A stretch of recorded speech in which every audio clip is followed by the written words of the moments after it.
There are some massive key factors that you need to pay attention to as we head into 2026. Everything is coming to a head. So I'm going to break down those key factors. I'm going to share with you exactly what I have been doing. I'm also going to peel back the curtain on what. So number one, some key factors you need to pay attention to is they started the QE machine, which is quantitative easing. We were in quantitative tightening for a very long time. The quantitative tightening started because we were in a low interest rate environment and they printed a ton of money during the pandemic and they had to slam on the brakes and raise interest rates because of inflation. Without doing anything, you lost about 24% of your purchasing power from 2020 going into 2023.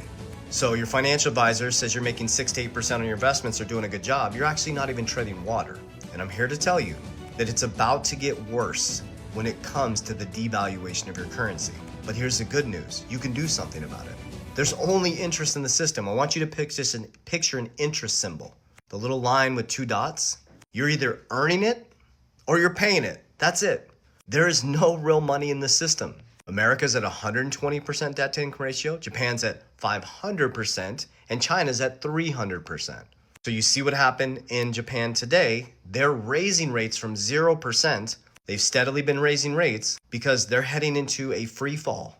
But here's what's going to happen in America beginning of 2026. So these are the key factors. So number one, they already turned on the printing machine, quantitative easing. They're forcing banks to buy bonds. Now, how the Ponzi scheme works in America is our Federal Reserve, who's not Federal nor Reserve, prints money and buys our own debt. Then they sell it to us as a safe investment on the bottom of the risk pyramid. So they print magic money and they buy debt and they sell it at interest. That's what keeps the Ponzi scheme going. So first, they started printing.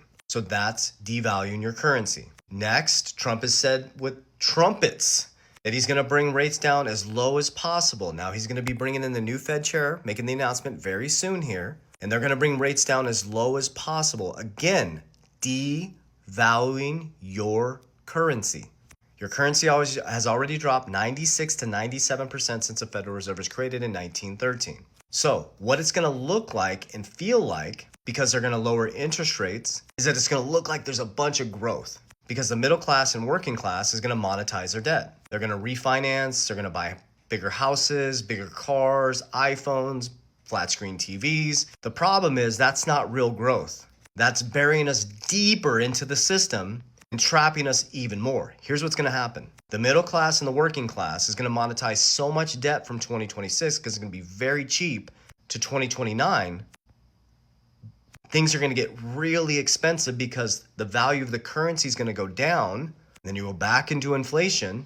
What's going to happen is the wealthy is going to become exorbitantly wealthy from 2026 to 2029. There's your hint. Remember the interest thing, the line, a little symbol? You're either making it or you're paying it. There's your hint. So what I work to do is I work to earn interest. I work to create cash flow, not income. And I'll explain the difference. Income is what you get paid for trading time for money.